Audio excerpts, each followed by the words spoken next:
tekan sekali lagi. Dah.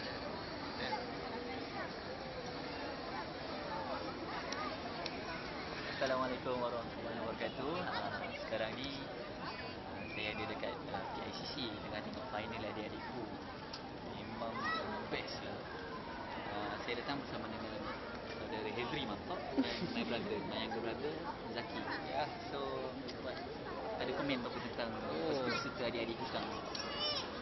According to my opinion lah kan, adik-adikku ni memang mantap lah, memang layak, semua layak untuk ke final. Memang sebenarnya petah berbicara.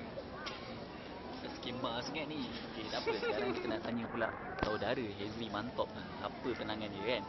Okay, Assalamualaikum Hezri. Masya-Allah. Waalaikumsalam. Nampak handsome Oh, handsome Macam pengacara lah. Di mana tu? TV Ali Jurah.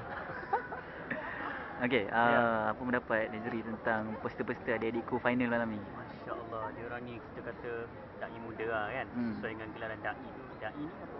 Berdakwah, mengajak kepada orang benda kebaikan, dan dia orang ni sesuai lah cara penyampaian. Lepas tu kreatif cara dia orang bawa, bukan macam ceramah-ceramah biasa. Tengok ada nyanyian, main gendang dan sebagainya. Terbaik, mantap.